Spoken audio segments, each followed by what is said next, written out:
good to finally meet you after having so many conversations, through Patreon and such. So Wonderful. thanks for your support. Oh, my pleasure. My pleasure. Where are the other people? I mean, it's, sometimes there's a couple people, Uh-huh. sometimes nobody shows up, and Mhm. so right now it's just you. So I mean, Wonderful. there's a few regulars who show up sometimes, but it's really hit and miss. It really depends. I mean, it's summer in the United States, so oftentimes a little nicer weather, people are less prone to wanting to sit inside and do video chats and stuff. But Fantastic. This is yeah, like one-on-one opportunity for me. It's absolutely. unbelievable.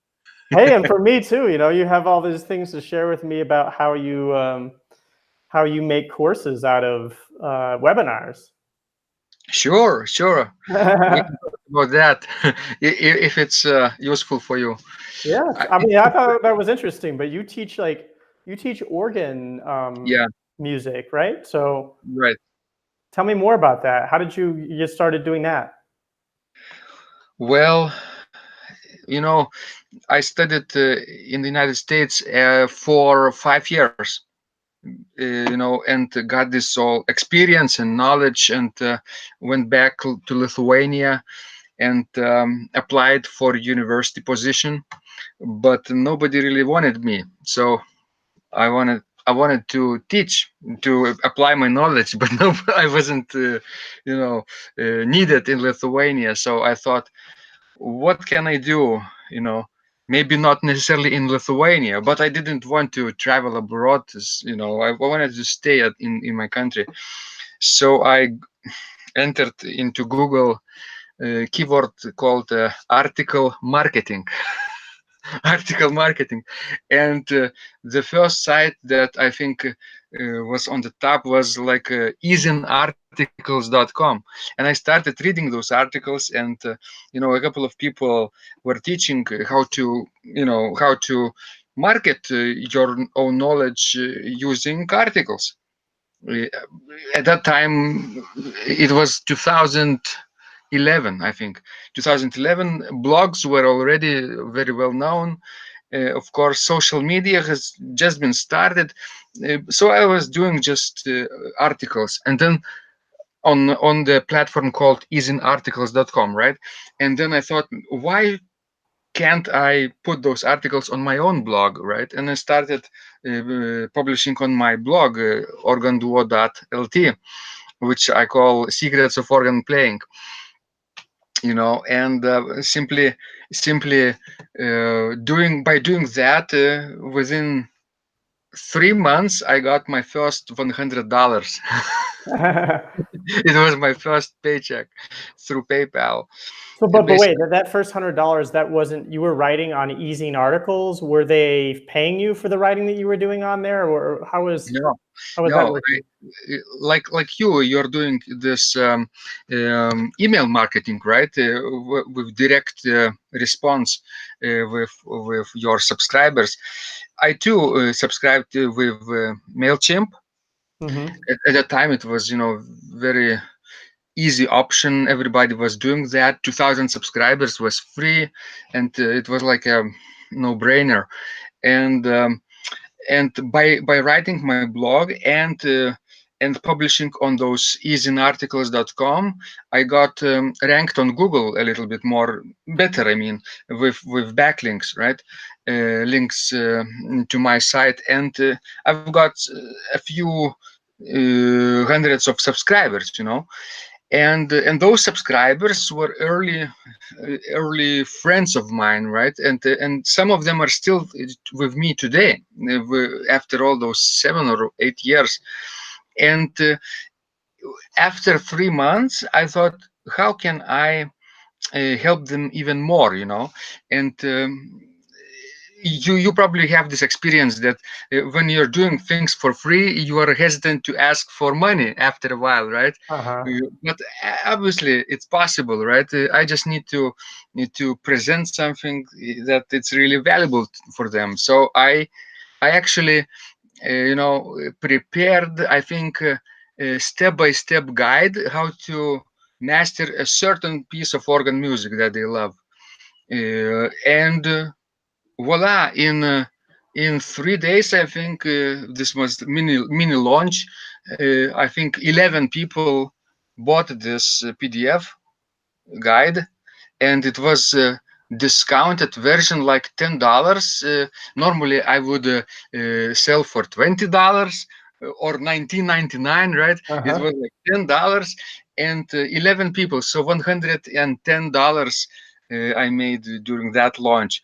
And then something clicked, in my mind. Wow, maybe I could do this for real, because I didn't know if it would work, if enough audience would be interested, in what I'm doing. And yes, little by little, I was writing every day, doing more courses, more videos, starting podcast later on. Then my wife Oshra also joined in, and then I thought, how can I make this subscription model work? Maybe like a platform where they could subscribe month after month or year after year, right? Uh, Hmm. because your best customers are always repeat customers, right? So I have this Total Organist membership site now, and I dump all my trainings, all my scores, everything, every program I create, I put in there, and it's all included for my Total Organist subscribers. Videos, trainings, PDFs, audios, everything. And I have right now 75 people paying me. Mm. Uh, Sometimes $69 per month, sometimes 35 with discounts, right? So it depends. 70. So it's not like a great salary in America, let's say, right? But it It's pays in good. Lithuania very well. Yeah. That's solid. It's Hmm. very solid. Let's see. It I is. mean, that sounds like around $5,000 a month or so. Oh, that's Uh, great. it's not that much, because some people pay the full Pay less, price and yeah. some people discounted price. But you keep putting in trainings, you keep putting in content. Are you Yeah. selling these things a la carte as well on the outside? Yes, I have this Shopify store, Yeah, I've and seen that. this is something that anybody can do, right? You can sell videos, courses, everything, and they just take, I think, percentage of the sale, in Yeah, addition to PayPal transaction too. So maybe 5% of the total price goes to third parties, and the rest stays with me. Very, yeah. very decent way. How often are you producing new products that you're putting into this subscription store? Well, I have the system now. I can share with you, because it's really something that I am really a little bit proud, because normally you do the work yourself, but then you are 24 hours a day working and busy like crazy, right? Or you have a team of people, right? Freelancers who help you. So I have a team of people, maybe 10 people helping me produce podcast transcriptions, and transcribe from my videos, make organists play from music scores, but they love to have fingers written in, and pedals Mhm. also, so those people do that from my own videos. But the point is that they they do this work for free, in return for opportunity to be Total Organist subscribers. They basically they Wow. get in return this subscription. And Yes. I mean, you get reliable work done that way. I mean, I Yes. guess in my Yes. experience, it's like you got to either pay somebody, or I guess, yeah, I don't know. I suppose I'm surprised that that they're delivering on time and they're following through and Sure. everything, even Yes. Yes. though Yes. they're doing it in exchange for the membership. Yes. Yes.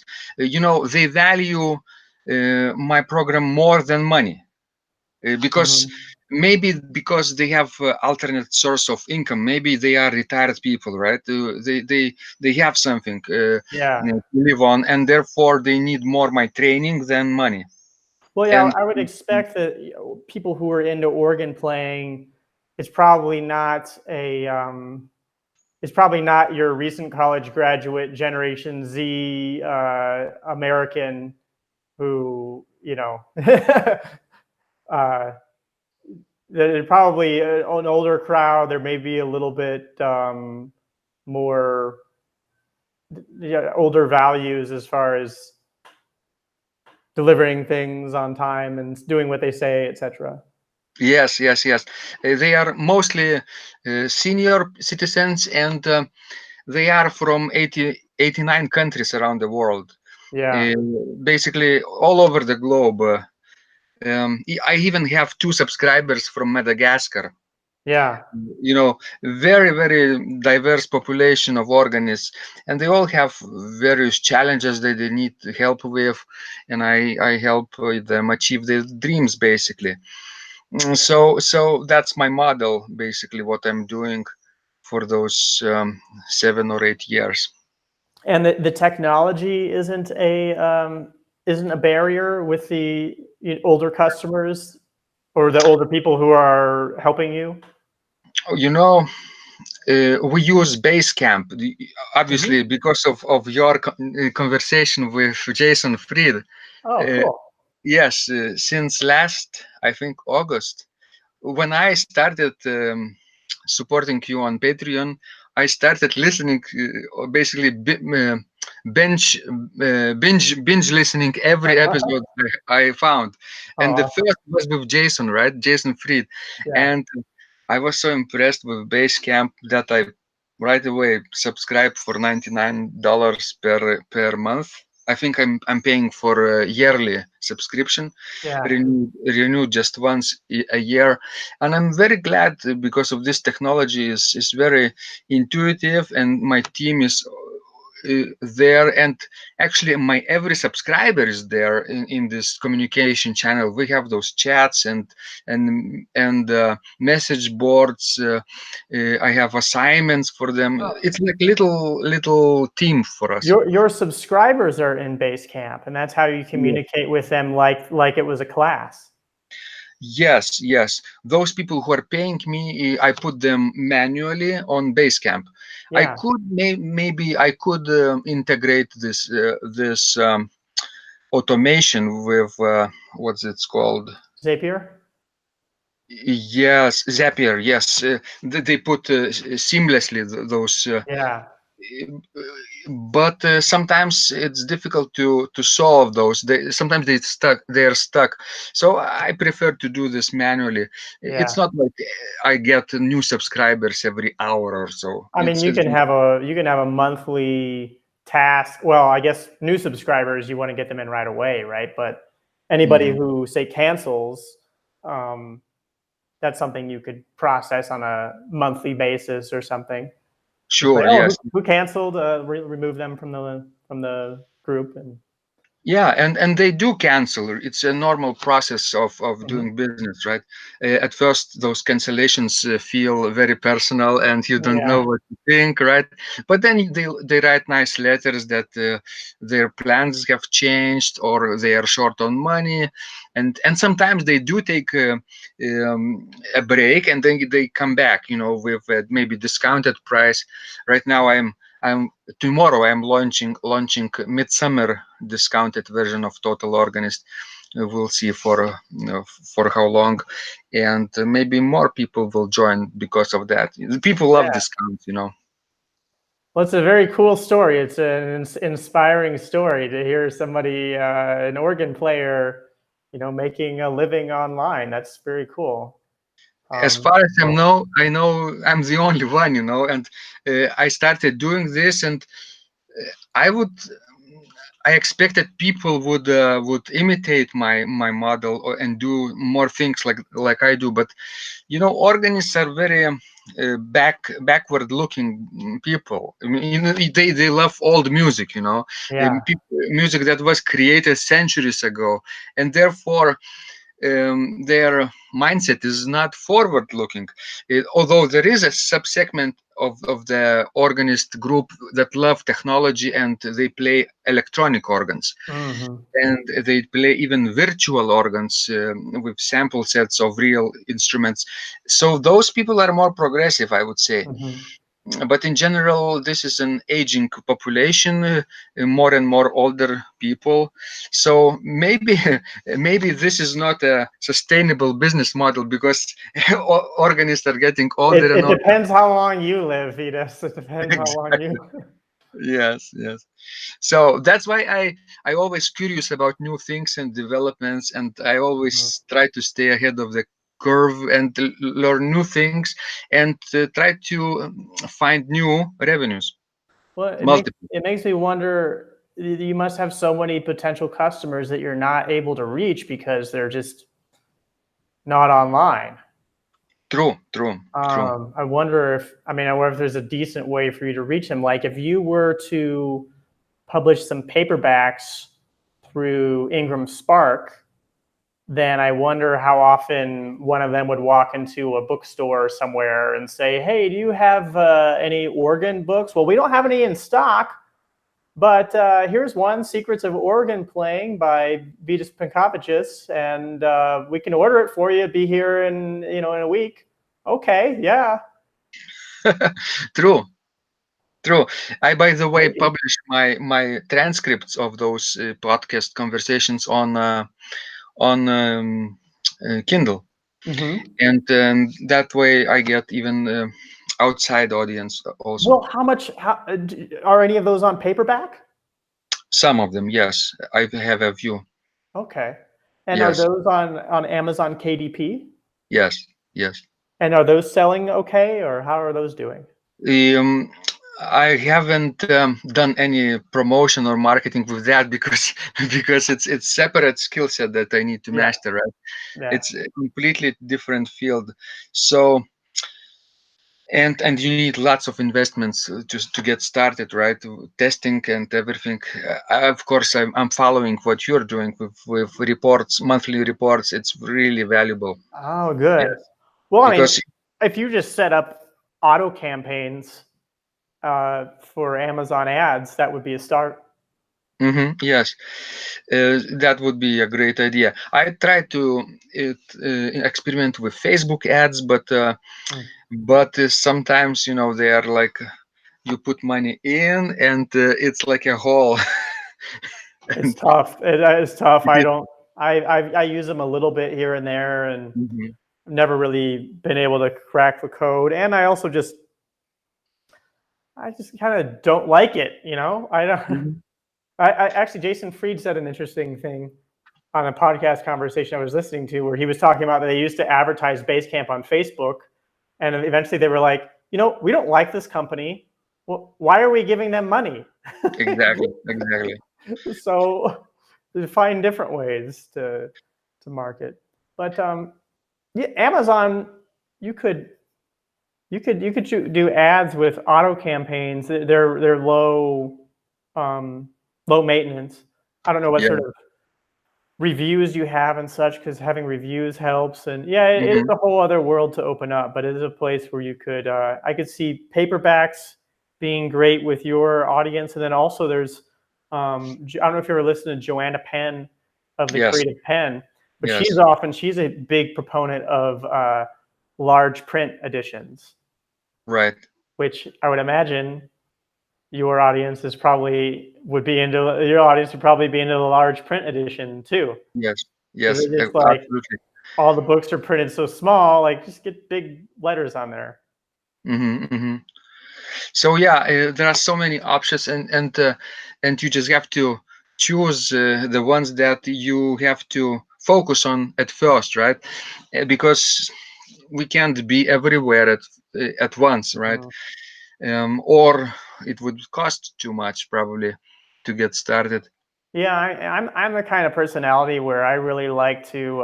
I wish I wasn't this way sometimes, but if there's some new way or different way that I can market something and I think it might work, I've got to try it. But I've got to like really try it before I can say, okay, that's not going to work. I'm not going to do that anymore, and then I can focus more. It's a long process. Mm-hmm. Um, but I feel like I've gotten that way with like Amazon ads. I spend a lot of I used to spend a lot of time on them, but now I have them decently automated, which I think you've seen in some of the reports. Yes. And I even made a spreadsheet for generating lock screen ad campaigns of just it just takes a random bid between a certain range, and I have different creatives that I can test, and it just combines everything, and then I can manually post them, and I might have an assistant post Mm-hmm. them for me soon, but it reduces the load, the cognitive burden of doing it. I was so impressed that you are doing. You are interested in trying out those subscription models, right? Or Mm, even charging for a backlog catalog of your podcast episodes. It's absolutely, I think, possible because yeah, let's face it, most people don't listen to all everything you created, archives, right? yeah, Most people just listen to what it is here right now, and then even they forget what they listened in the past. That could be obviously possible for yeah. a certain price. And even if you have training, like ongoing training, that would be very valuable, because Hmm. if you have, like you say, you have over 30,000 of email subscribers, this is a decent list. I have, you know what? I have over 4,000 only Hmm. subscribers. So with your size of the list, maybe response is a little, of course, less because it gets too big. Well, But I've cut it down to about 15, actually 15,000.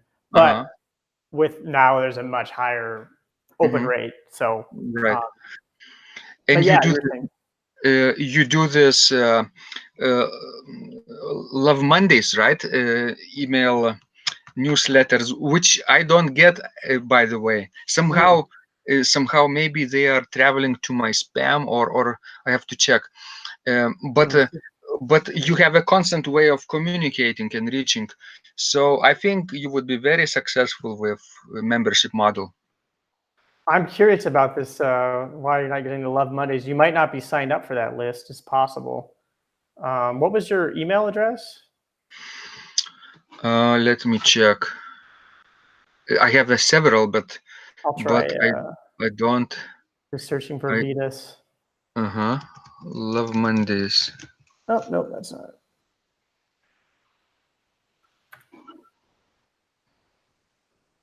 Let me check. I have introduction letter for Love Mondays from May. Oh yeah, it is. Hey Vidas, awesome. Glad you got signed up. Hmm. So it seems like I'm in,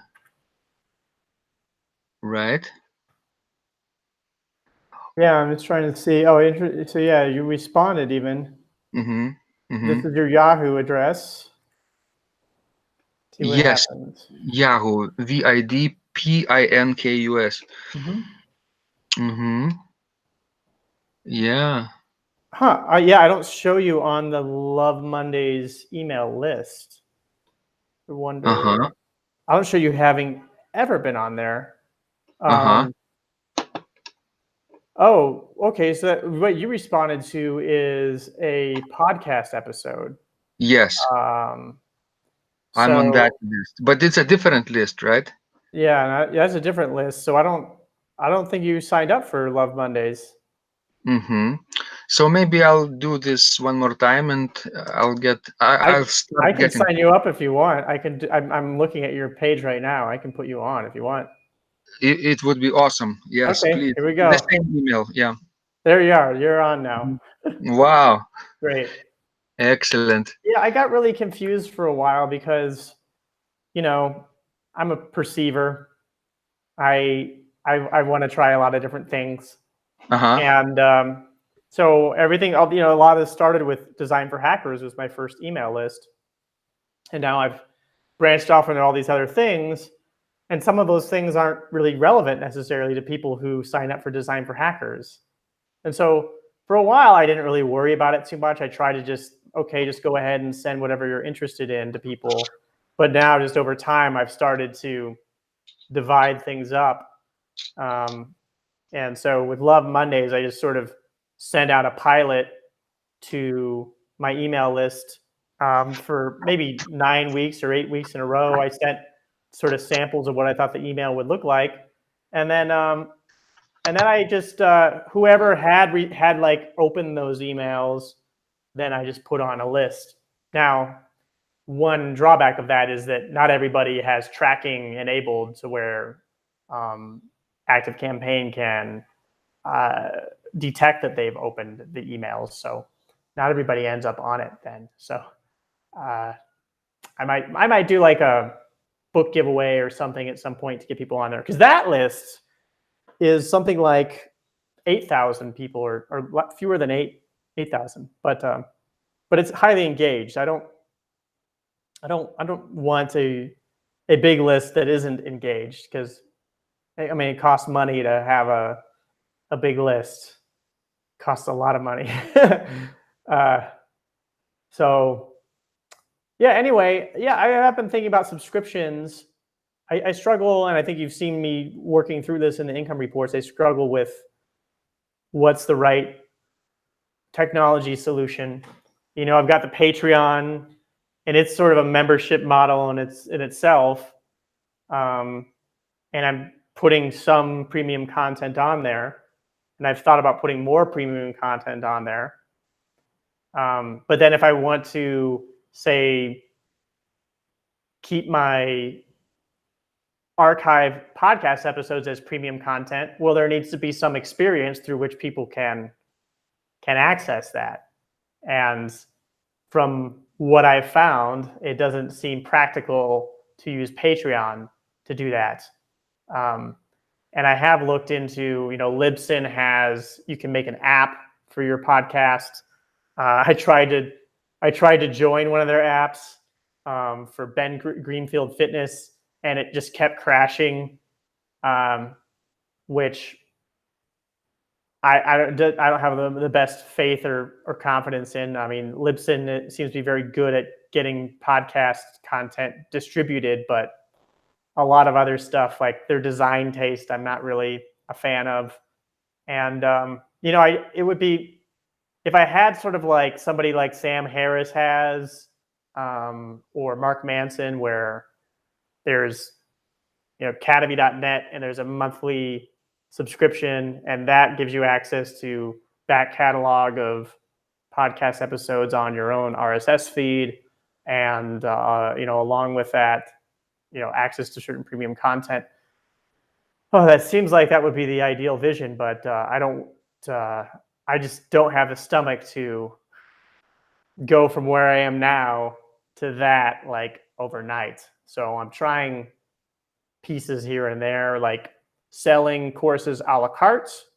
And after I build up a library of courses, then there can become a monthly subscription model. And maybe someday we'll all live under one ecosystem.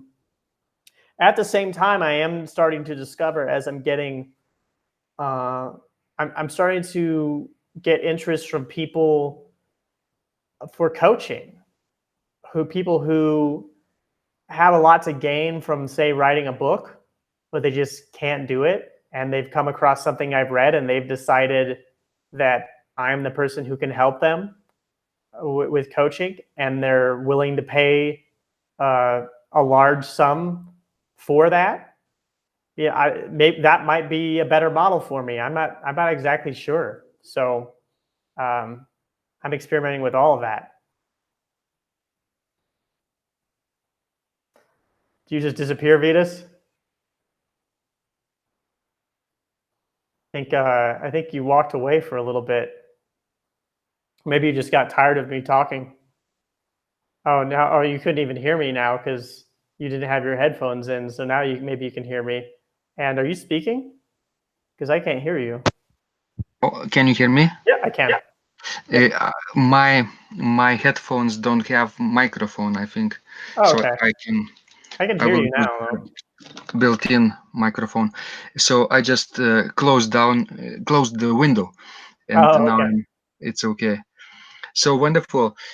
Yes, I think people would love to get your coaching because you're very experienced writer and you have a lot of things to share, and maybe people want to imitate what you're doing, right? And of course, when you offer coaching, you can help people to achieve their goals faster than they Yeah. would do on their own.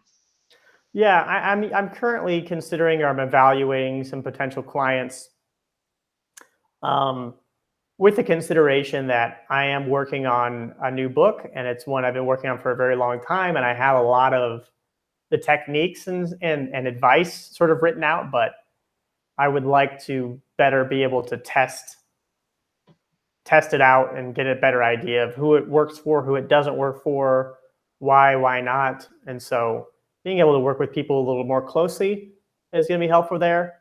I'm also trying to develop it into a course, actually a creative. You were talking about your systems for creating things, and that's interesting to me because the course that I'm working on right now is tentatively Yeah. called Creative Systems. Uh-huh.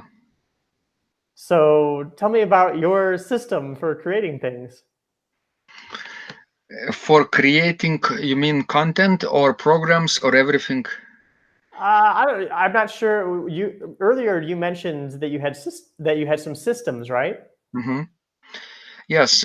Well, let's start with podcasts because it's very same thing that you are doing, except I no longer do weekly interviews with experts. Like you're doing, but I did that for 2 or 3 years, but uh, I was hoping that this thing would lead me to more opportunities, for example, to play more organ recitals.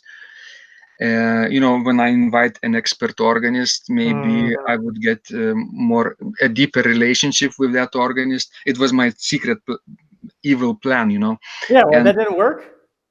it did work, but those opportunities are coming anyway because of my online work. Anyway, I post on Okay. Facebook and on other sites, and I'm getting known for my work in general in secrets of organ playing, not only because I interviewed those experts. So, and as you know, interviewing experts is not an easy task, and you have to prepare, and it takes a lot of time. So time is something that is really scarce resource now, right? You can earn a lot of money, but you cannot earn time. It's Yeah. when it's gone, it's gone. So I thought maybe I can still create much value for my subscribers by talking about the things that they need help with. Basically, I'm answering their questions now. With my wife, Osha, we are talking together, answering their questions. They're sending questions through Basecamp, through email, mostly through email, I would say, but also through Basecamp, and I have this list of a document, basically Google Docs, of all those questions that they are sending in order from one to right now I have 460 or even more questions, and I'm doing one episode per question basically, and we're recording in batches, maybe 3 episodes per sitting with Oshra, and doing that once or twice a week. It takes maybe half an hour to record. These are short episodes, like 10 minutes long. And then I produce MP3 and send to my team to transcribe.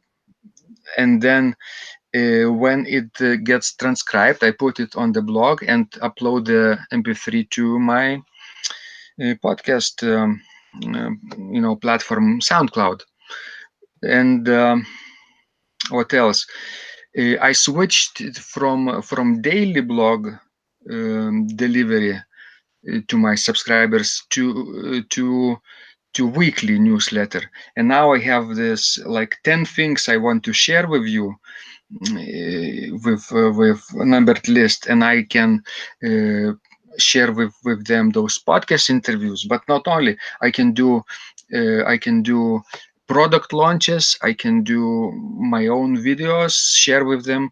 I can share with them anything that I find interesting or inspiring, basically any announcement I want to make once a week on Wednesdays. I settled for Wednesdays because for Saturdays or weekends, most organists are busy. They are playing in churches. So Wednesday Yeah. seems to be like a good day. The most responsive day, by the way, according to the tests that I run, is Wednesday. So therefore I settled for Wednesday, and this way I don't get many complaints from subscribers that they're overwhelmed with material. When I Yeah. started publishing every day, it's difficult to read a couple of thousands of words. Those are Yeah. long form writings. So once a week is manageable for them and for us as well. And do you, would you send that out on Wednesday? Do you actually sit down on Wednesday and make the email? Yes.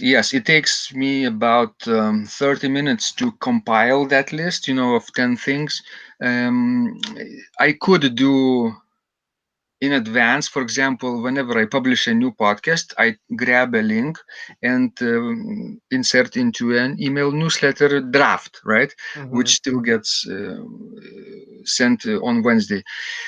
Um, yes, I love the hands-off approach of daily blogging, where I could get RSS to email function automatically. Whenever I publish a post, it gets delivered on a certain time to my Yeah. subscribers.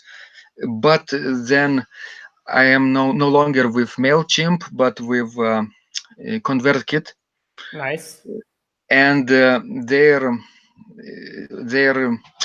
design for RSS emails is not great. Mm. Mailchimp was better, of course, and now since I'm doing weekly summaries, right, like a list, it's better. I can design my own templates. Yes, they need to work on design a little bit more than Mm. they're doing now. Yeah. But I love their simplicity of tagging and everything. I can experiment putting them on different lists seamlessly, and I don't pay any extra for each list or tag, unlike with Mailchimp. Although you can now assign tags for Mailchimp lists, but it's a clunky and very difficult process, right? Because Yeah. at first they were not designed for that, and now they're implementing tags, and it you need to work around that, and it's complicated with I mean, Mailchimp. Mailchimp has been around for so long that I feel like they just have so many different types of customers, and they don't necessarily try to please all of them, but they can get caught in that trap easily where they're trying to add on all these different features. Active Campaign, I use Active Campaign for email to RSS to email. That's how I send out my podcast um, episodes. When the blog goes live, the email goes live. And I used Mhm. to manually format the email, and I liked having that extra control, but it was a lot of extra work. Um, so I guess having that go straight to email certainly saves me a lot of time. And I don't know about the design. I don't. There's some parts about the design that are not how I would like them to be. But I feel like it's good enough. I'm trying to remember how much control I have. I guess I don't know how bad the ConvertKit RSS to email is, and how good the Mailchimp RSS to email is, because it makes you wonder, I guess. Mm-hmm. Mm-hmm. Um, yeah, Yeah. but do you when you say you publish the podcast, do you schedule them, or do you just have them go out as soon as they're ready? On SoundCloud, I publish them right away. Oh, SoundCloud probably doesn't even So have scheduling. they don't yet. Yes, maybe they will, but not yet. So I'm not worrying about SoundCloud too much, because my biggest revenue is, of course, from email. Yeah. And Well, if my SoundCloud people get early episodes, that's fine. They never complain anyway. Right. I wonder about the podcast part, though, because I mean, like, my podcast doesn't bring me very much revenue. Like, I pretty much break even doing the Mhm. podcast. But I don't know. I have a feeling like if I stop the podcast, that would cause a lot of other revenue to go Yes, down. I might because be wrong. obviously podcasts are not the greatest ways of making money directly, but they are great marketing tool, Yeah. outreach, right? You are known for love your work, right? Basically, you're branded now with this, and the same is for me, although not on the same scale, but yes. Podcast is a great tool, I think, and I like it. I like audio even more than video, because I can work on many different things and still get to listen to your voice, for example. So, but your podcast, if it's on SoundCloud, then it's right. It's not on iTunes, right? Like, you It don't have is. it. It is. It's It is. available on Apple Podcasts and everything. Okay. Yes. Yes. It Yeah, is. I'm always listening to Libsyn, and they're always talking about how SoundCloud is the worst host, and they don't really care about podcasters, etc. And I know, like, Libsyn is biased in that, but they keep on talking about SoundCloud is like, oh, it's for musicians who want to. I guess you're musicians, to, Yes, like, that's it. showcase their work or whatever. Yeah. Um, but yeah, I guess I wondered how well is it available in other places. I guess I'll search for it. Hmm. You got Yes. So What's the yeah, podcast called? Secrets of Organ Playing, or exactly. Yes.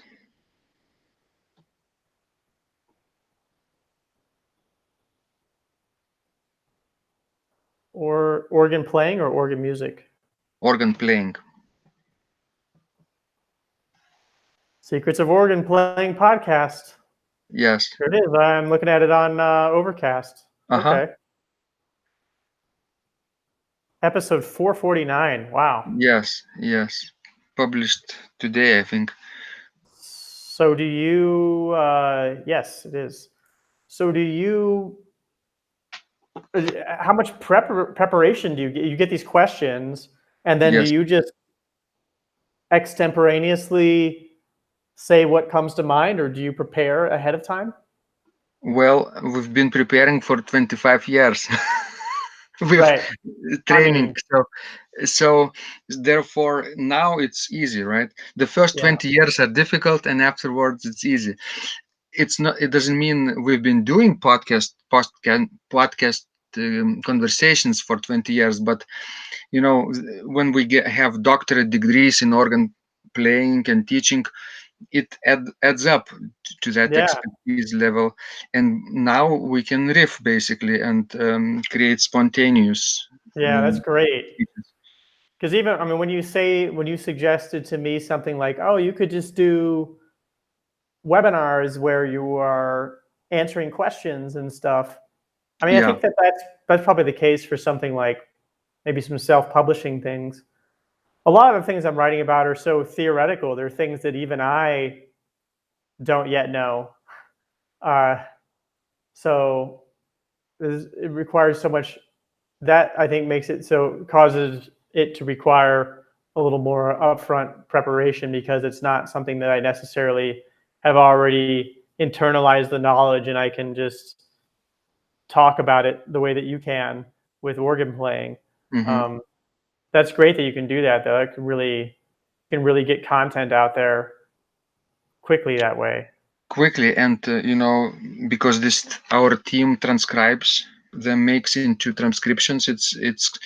It's really efficient way to produce written content, a Yeah. text version. Yeah.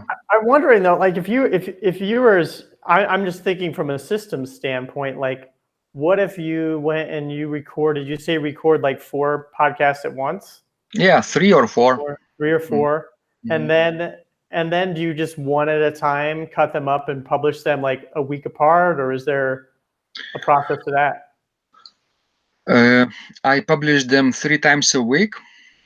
3 times a week on my blog, but people will get to their email just once a week on Wednesdays. So I publish different things on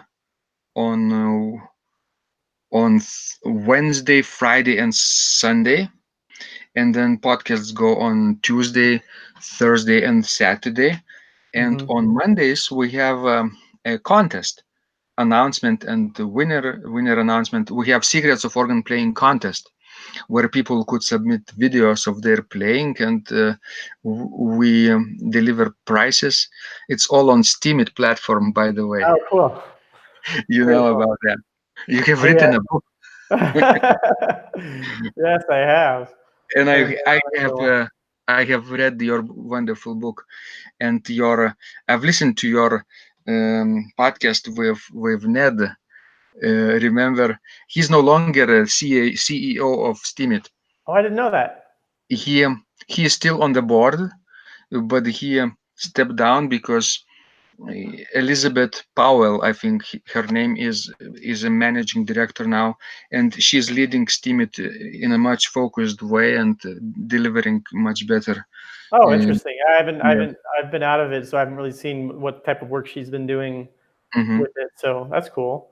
I just realized that I was so interested in talking to you that I went right past the hour mark, and Exactly. now I now I need to Thank, get going because I've thank you got so much, David. It's so wonderful to meet you face to face.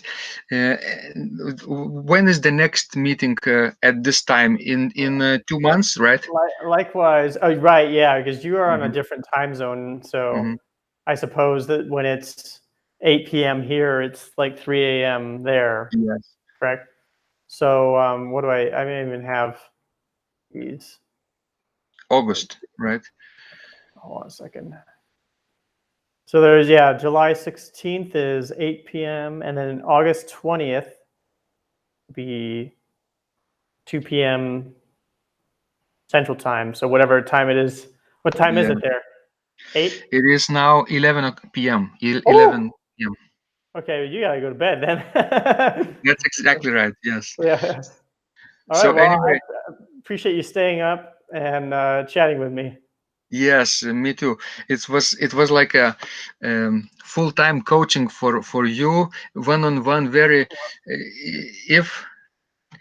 if you were charging for this hour, David, you could easily charge for $100 easily, Sure, sure. easily for this kind of one-on-one chatting. But Well, you were even helping me most of the time, so even more, because I got so much value out of this, and I hope you say your visa problems in Colombia have been solved, right? yeah, yeah. Finally, Finally, I'm thankfully. so glad that now you're back to normal life. Yes. Yeah. Well, I don't know if life is ever normal, but yeah, generally. Uh-huh, uh-huh. Excellent. Okay. Well, I'll catch you online very soon. I don't want you to keep chatting over your line of office hours, right? Yeah, no So problem. I need to get to some to an appointment soon here. So Great to finally meet you, Vitas. I hope that I get to see you again in a couple months here. So Me too. thanks Me too. again so much. All right. Bye bye. Bye.